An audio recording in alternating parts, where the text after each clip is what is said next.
Ce que je peux dire sans risque de me tromper, c'est qu'en ce qui concerne le candidat du mouvement pour la Renaissance du Cameroun, qui est un juriste chevronné dont les capacités et du moins l'intelligence que lui procure son parcours en tant que professeur agrégé de droit public sont aux antipodes de toute critique. Et ce qui me revient à dire en réalité, que le contentieux électoral, qui est un contentieux public, n'échappe pas à sa compétence. Ce qui voudrait dire en quelques mots qu'il était pleinement conscient des pièces et de leur régularité essentielle à fournir dans le dossier susceptible d'être présenté au conseil électoral d'une part et à la direction de l'élection d'autre part. Nous devons donc prendre acte que le conseil électoral a statué et nous saisissons aujourd'hui la Cour, le Conseil constitutionnel qui est le juge de la constitutionnalité et de la régularité du processus électoral pour que ce dernier se prononce en dernier ressort. C'est ce qui convient de faire aux démocrates que nous sommes.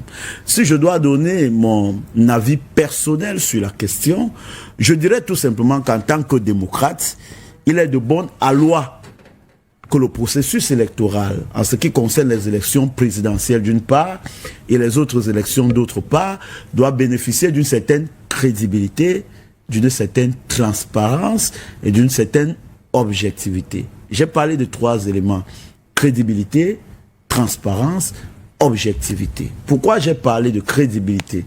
Crédibilité tout simplement parce que c'est l'image du Cameroun qui est mise, n'est-ce pas, à l'autel de tous les jugements, puisque le Cameroun fait partie du Conseil des Nations et a pris en tant que tel, il a ratifié un certain nombre d'instruments juridiques internationaux, notamment la Charte internationale de droits civiques et politiques, la Déclaration universelle des droits de l'homme, la Charte internationale des droits, des droits et des peuples, et bien sûr la charte qui protège les partis politiques et les minorités. Je voudrais parler de transparence parce que aujourd'hui la démocratie, qui est le baromètre qui mesure de façon rationnelle le processus électoral du Cameroun et ceux des pays autres que le Cameroun, requiert à ce que les principes de la démocratie soient appliqués pour que les peuples puissent avoir la capacité de choisir de façon efficace d'une part et efficiente d'autre part ceux qui doivent prédestiner à la direction de leur pays. Objectivement, c'est pour dire en fait que sur la multiplicité des candidatures à la candidature au poste de président de la République, il faudrait qu'il y ait des hommes dont la probité morale, l'éthique et la personnalité ne soient aux antipodes de toute critique. Et je vais chuter en disant que Maurice Kamto, de par son parcours professionnel, familial et d'homme d'État, jusqu'à aujourd'hui, n'a pas fait l'ombre d'un reproche. C'est pour ça que je pense que pour un processus électoral crédible, avéré, qui pourrait, n'est-ce pas, ne pas être investi d'une certaine contestation, il serait de bonne loi que la candidature de Maurice Kamto soit acceptée par le Conseil constitutionnel. Sur la base des éléments de droit, évidemment. L'ancien président de votre parti politique va au contentieux électoral. Je convoque un peu votre expertise de juriste. Quels sont les arguments qu'il peut verser justement à sa requête? Je voudrais d'abord corriger ce que M. Atangana a dit.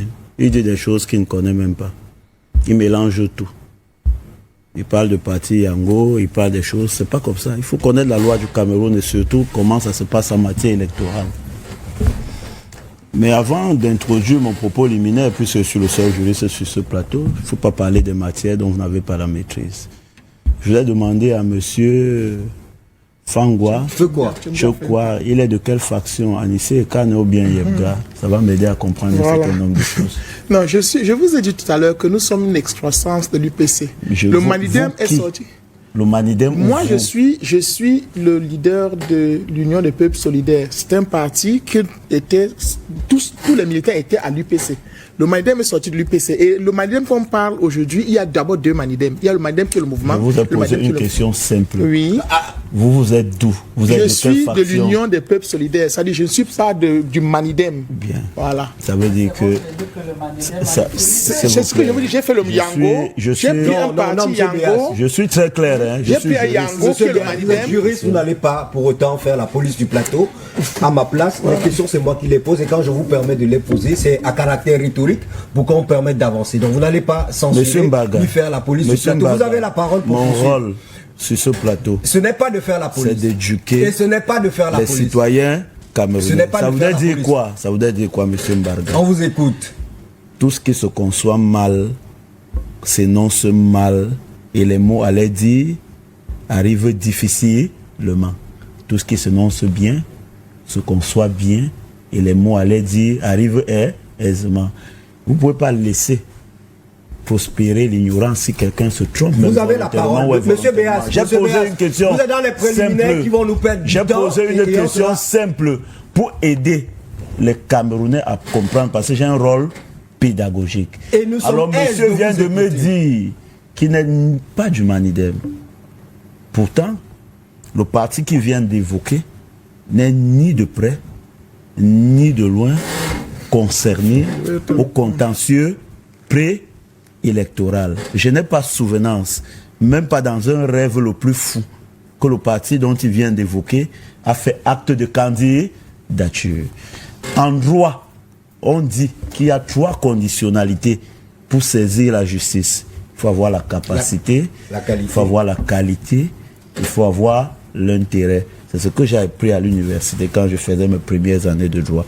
Si vous n'avez ni capacité, ni qualité, ni intérêt, ou un des éléments marque, il y a tout simplement un défaut. Vous allez répondre, monsieur. Il y a tout simplement un défaut. Dans le cas échéant, monsieur Mbiab n'est pas parti à ce contentieux. Il intervient comme acteur politique. Il ne peut donc pas produire des éléments objectifs et rationnels à charge ou à décharge sur ce qui est en train de se passer. Je parle du Manidem. Du Manidem, qu'il s'agisse d'Anissé et Kaner, qui revendique la paternité en tant que président, selon ce qui est inscrit dans les tests organiques que nous appelons statut. Pas la paternité, mais la Je suis sérieux. Et Dieudonné Yebga, qui se revendique de la même qualité. C'est pour ça qu'on a parlé de pluralité d'investiture, qui est différent de pluralité de candidature. Mon rôle pédagogique réside dans l'explication de cette situation. Pluralité d'investiture, ça veut dire que l'organe statutaire chargé d'investir a été multiplié. Ça voudrait dire, en d'autres termes, que les tests du Manidem qui ont prévu celui qui a la capacité d'investir dans le Manidem a un bicéphalisme. La pluralité de candidature veut dire que dans le cadre d'une même formation politique, celui qui investit a investi plusieurs personnes. C'est ça la différence. Je voudrais donc dire à M. Atangana, qui nous suit aujourd'hui, que le code électoral, qui est une loi avant d'être édictée, a un considérant et un vu qui tire sa ressource sur la constitution du Cameroun. Vu la constitution du Cameroun du 18 janvier 1996, émane le code électoral de 2012 qui régit le processus électoral au Cameroun. C'est une loi.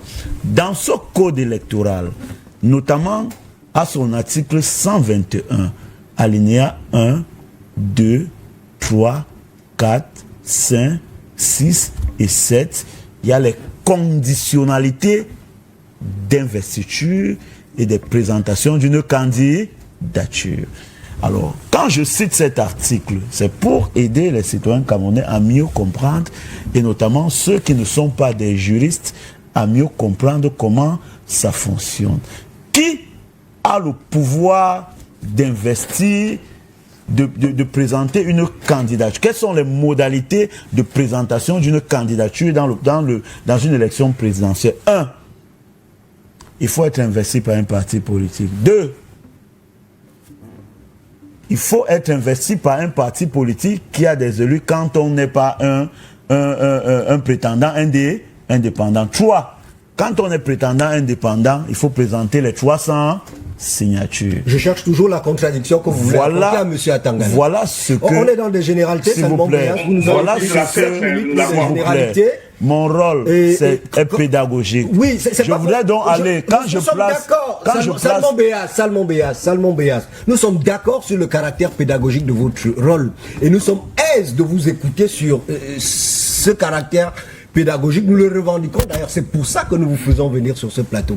Ceci dit, je sais que vous pouvez être plus percutant en nous aidant à gagner en temps. Quand vous faites...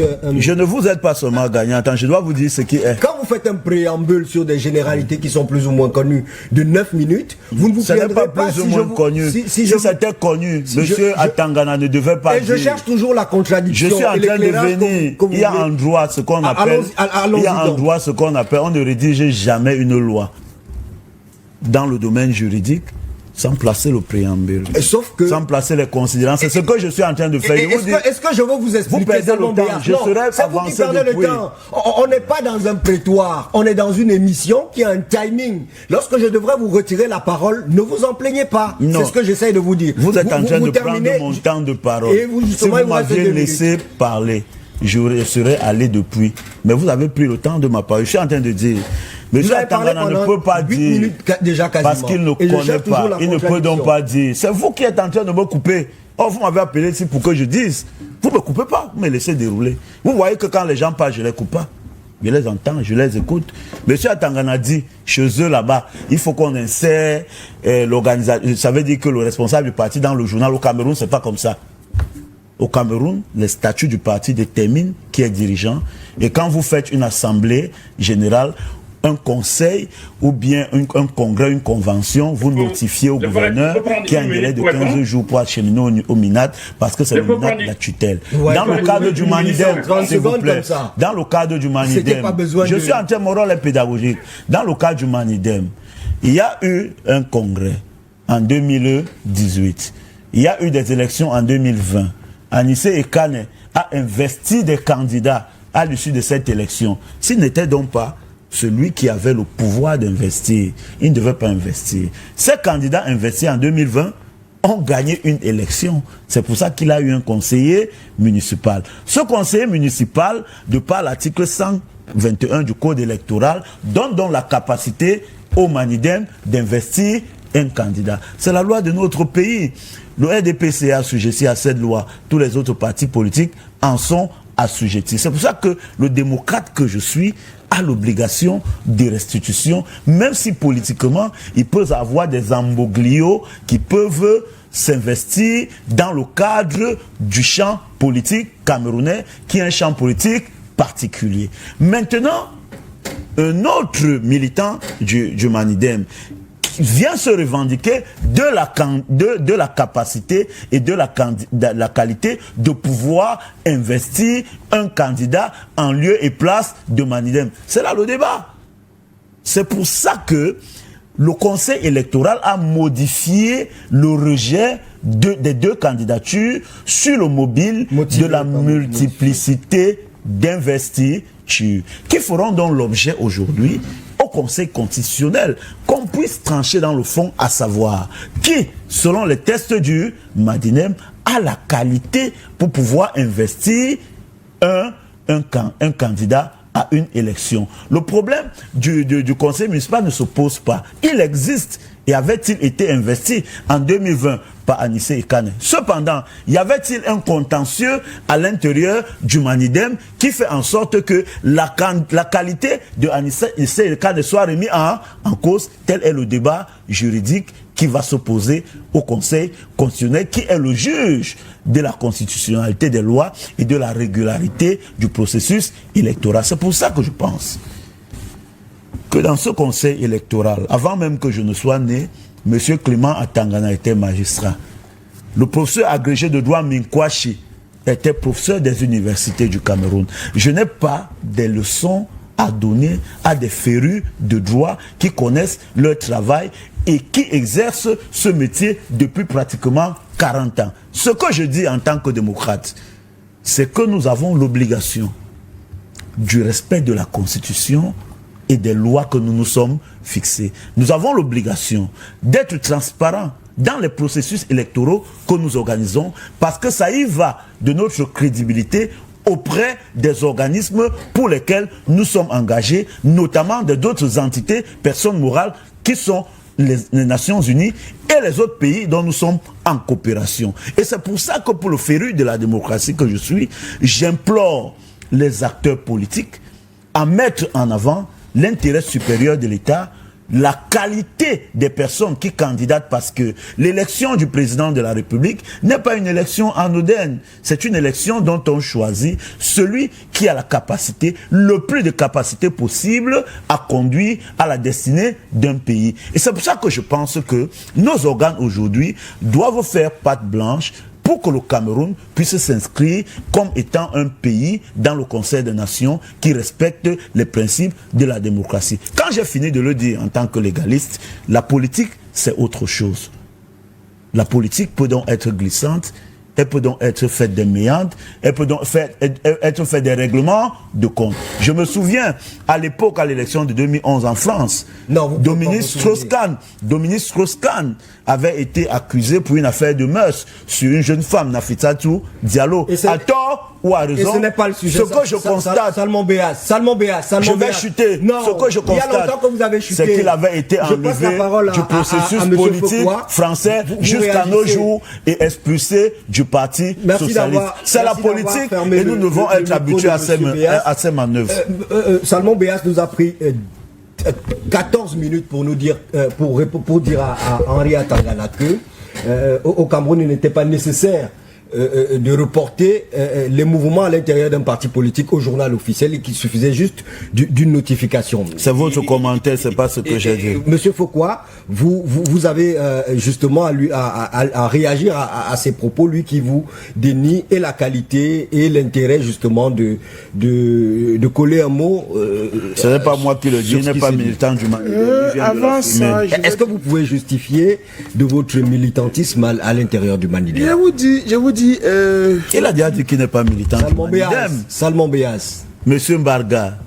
Merci, monsieur Foucault. Je disais donc ceci. L'UPC est la mère de pratiquement tous les partis au Cameroun. Le Mandem est issu de l'UPC. Je suis un ex-militant de l'UPC. J'ai été membre du comité directeur. J'étais le secrétaire national en charge du développement rural à l'UPC. À la tête j'avais pour charge le Mongo et le Sud-Ouest. Donc dire aujourd'hui que je ne connais rien de ce que c'est qu'un parti comme le nôtre, comme celui qui nous a formés pendant longtemps, c'est beaucoup dit. Et dire maintenant que je n'ai pas un intérêt à cela, c'est mon honneur qui est en jeu. Parce que demain, si ces gens qui sont du MSC, parti de droite, arrivent même avec cela à Djibombari, dans ma localité, et viennent appliquer la politique de droite, qui n'a rien à voir avec ce que j'ai fait depuis 1987 sur le terrain, ça veut dire qu'il y a eu problème. Lorsque vous voulez faire une plateforme avec un parti, vous vous asseyez, vous dites qu'est-ce que nous voulons, quelle est la vision, vers où nous voulons amener. Parce que j'ai fait un travail pendant longtemps. En tant qu'un acteur de l'Union des populations du Cameroun, dans l'ensemble de Djibombari. Sauf que le cas spécifique, la matière spécifique nous amène à parler du Mandem. Je disais donc ceci, qui va nous contenter. Le Mandem est une excroissance de l'UPC. Si vous entendez parler du Mandem, il y a le Mandem qui est le manifeste et le Mandem qui est le mouvement. Ça, c'est deux. Ceux qui comprennent l'UPC savent que dans l'UPC, il y a deux Mandem. Vous voyez qu'il nous perd et vous ne le coupez pas. Alors en 2 minutes, ça voudrait dire que le Mandem qui a parlé pendant 15 minutes. Vous ne le coupez pas. Vous avez parlé pendant 15 minutes. Construit est celui avec lequel j'avais investi. Le candidat de monsieur aujourd'hui, le MRCH est en train de négocier pour aller aux élections avec. C'est-à-dire vous l'avez investi en tant que avec les papiers du Mandem. J'ai fait le Yango. Et la même chose qu'ils sont en train de faire aujourd'hui, c'est avoir un Yango pour aller aux élections. J'ai fait Yango pour aller aux élections en tant que, puisque je savais que l'UPC ne peut jamais passer. Et donc, à ce titre, vous êtes tout à fait, vous avez égalité et intérêt. Mais ce qu'il dit n'est même pas vrai, parce qu'on ne fait pas Yango en matière d'élection locale. Ce n'est pas vrai, c'est faux. Bien, vous savez. L'investiture en matière d'élection locale ne se fait pas par le Yango. Le Mandem c'est pas possible. Oui. C'est pas possible. Le Malidem n'est pas à Djibouti chez moi. Donc, chez moi, c'était l'UPC qui était dans tous les défilés, dans toutes les actions politiques sur le terrain. C'est pas un truc qu'on demande, même si c'est pas l'envoyer des gens sur le terrain vérifier. Tout ce qu'il y a comme eau, tout ce qu'il y a comme lampadaire, tout ce qu'on a fait dans l'arrondissement, au nom de l'UPC, au moment des élections, j'ai échoué la première fois. J'ai dit la deuxième fois, je vais faire le Yango. J'ai utilisé les papiers du Malidem. Non, c'est faux. Avec l'accord d'Anis. C'est faux, ce n'est pas vrai. Et celui qui est sorti, c'est Isaac Songhai. C'est faux. Aujourd'hui, est-ce que, bon, même si c'est lui, il est tellement chrétien, je dis la vérité, bon, Isaac Songhai, où est-il avec Kane aujourd'hui? Bien, vous avez posé une question, je réponds. Écoutez, non, vous n'avez pas la parole. Vous n'avez pas la parole. C'est pas vrai ce que vous dites. Que je sois soyons clairs quand nous sur parlons. le terrain, je vous dis ceci, Isaac Songhai était dans ma commission. C'est avec lui qu'on a travaillé. C'est pas moi. Quelle commission? Écoutez, pendant les élections, vous croyez qu'on fait comment? Salmon Béas, c'est moi qui pose la question. Et je pourrais ne plus vous repasser la parole. Je suis d'accord, comme ça. D'accord. Merci, monsieur. Je vous dis ceci. Est-ce qu'il a existé en prélude à cette élection législative-là, un accord entre le Malidem et vous pour... Non, nous n'avons pas signé un papier. Ça, il faut être franc. Le problème, c'est que j'allais avec l'UPC. La première fois, j'ai été recalé pour bicéphalisme. Un peu comme on dit aujourd'hui que qualité d'investiture. Il y avait plusieurs investitures. Donc, je me suis dit, si la deuxième fois, je fais la même bêtise, je risque d'amener mes troupes vers l'abattoir. Et vous intégrez le Malidem à ce moment? Non, j'ai utilisé. C'est-à-dire, je m'en vais prendre un peu comme le professeur Kamto aujourd'hui. C'est faux. Bon, je vais vous donner un autre argument. Je dis c'est faux. C'est très simple. Il y a un mois, sur tous les plateaux au Cameroun, on nous parlait de mandat impératif et ceci, et que le pape... Vous sortez du débat. Écoutez, c'est un autre débat. Vous êtes sorti du débat à votre niveau. Vous sortez du débat. Vous êtes sorti du débat à votre niveau. Non, faux. Vous n'êtes pas dans le débat, monsieur. Voilà. Il voudrait absolument nous amener sur le... Je vous dis ceci, il y a une logique sur le terrain. Vous savez même pas ce que vous voulez dire. Quelqu'un vient s'approprier du résultat, sans mon avis, sans l'avis de ceux qui sont sur le terrain. Et aujourd'hui, pour lui, c'est parce qu'on parle beaucoup le gros français. Cela me rappelle quelqu'un, la période de Mbanga. Il nous avait dit, quand il observe le Cameroun, ce qui a détruit le Cameroun, c'est le gros français. Parce que les Camerounais sont bourrés de diplômes, mais on va mouiller. C'est ce qu'il avait dit. Donc laissez au moins ceux qui savent ce qui est sur le terrain. Vous êtes très bon à parler le gros français, c'est bon, mais nous voulons l'action. Nous voulons dire que celui-ci sur le terrain, vous dites ce que vous dites n'est pas vrai. Il ne faut pas seulement venir parce que... Excusez-moi du terme, vous mentez. D'accord. Vous mentez. D'accord. Salmon Béas, votre micro est fermé de toutes les façons. Albertine Matomba. C'est une guéguerre qui est intéressante à observer. Vous mentez. Et qui enseigne aussi à plusieurs titres sur la réalité de notre landerneau politique. Vous l'avez dit, hein, le landerneau politique camerounais a besoin de transparence et de pédagogie citoyenne. Parce que si il n'y a pas de transparence dans les textes ou dans les collaborations, on peut arriver à ce qu'on a aujourd'hui. Je pense que toute collaboration des partis devrait, je ne m'érige pas en donneuse de leçons. Un peu comme Salmon Béas. Non, si mon micro est fermé, la prochaine fois que je prends la parole, je parlerai pas. Non, en donneuse de parce que nous sommes dans un débat. Si mon micro est fermé, je ne prendrai plus la parole sur ce plateau. En matière d'investiture, si on n'est pas du même bord politique, devrait aboutir à des contrats, à type de contrats pouvant spécifier la responsabilité des uns et des autres. Parce que sans cette transparence, on arrive à des questions comme celle que pose Monsieur Foucault. Monsieur Foucault, il se réclame la paternité de l'unique élu, mais alors qu'il n'est pas du parti. Malheureusement, étant donné que il n'y a rien d'écrit entre lui et ceux qui l'ont investi, quand Yango est parti et que vous n'avez pas sauvegardé la commande, ça devient un problème, mais c'est assez important de penser à une pédagogie citoyenne où les gens qui s'engagent en politique doivent savoir à quoi s'en tenir. Parce que l'investiture, ma foi, c'est comme le peuple camerounais réclame aujourd'hui des coalitions, des alliances. Et nous, au PURS, nous pensons que c'est fort possible d'avoir des coalitions, c'est fort possible d'avoir des alliances, mais il faut regarder, comme il a dit M. Foucault, la vision politique, parce que malheureusement, lorsque les gens sont en quête de pouvoir, ils ne regardent plus à ces sensibilités. Mais toute alliance devrait, en matière, puisque une vision, c'est ça qui bâtit un pays, une localité. Quand vous allez faire battre campagne auprès des citoyens, ils vous demandent souvent ce que vous entendez faire pour eux. Et alors, sur votre vision, vous allez leur dire que nous allons réaliser ceci, nous allons réaliser cela. Ceux qui veulent vous croire vous suivront par rapport à ce programme. Mais si demain, vous êtes investi par quelqu'un qui ne croit pas ou qui n'est pas lancé dans cette vision, il est de bon ton que même la population ne vous croit pas. Malheureusement, notre population ne croit pas souvent au programme politique, mais c'est aussi la raison pour laquelle vous êtes là à nous inviter sur vos plateaux afin que nous puissions enseigner. C'est pourquoi je parle de pédagogie citoyenne, donner à nos compatriotes, à tous les citoyens camerounais, la nécessité de suivre une vision et non de suivre un homme. Parce qu'un homme, ça peut vous amener à des endroits pluriels, mais une vision, elle reste figée, elle reste ancrée, elle reste sur un programme bien préétabli qui peut être réalisé par une tierce personne tant que c'est toujours l'idéologie qui est en marche. Donc, les intérêts des uns et des autres ou bien la quête du pouvoir amènent souvent à ce que les gens fassent entorse. Vous parlez de beaucoup de visions, d'idéologie. Est-ce qu'on peut imaginer un PUR sans son premier secrétaire et penser que le programme autour de la souveraineté demeure? Écoutez, tous ceux qui militent au PUR sont jaloux de leur souveraineté.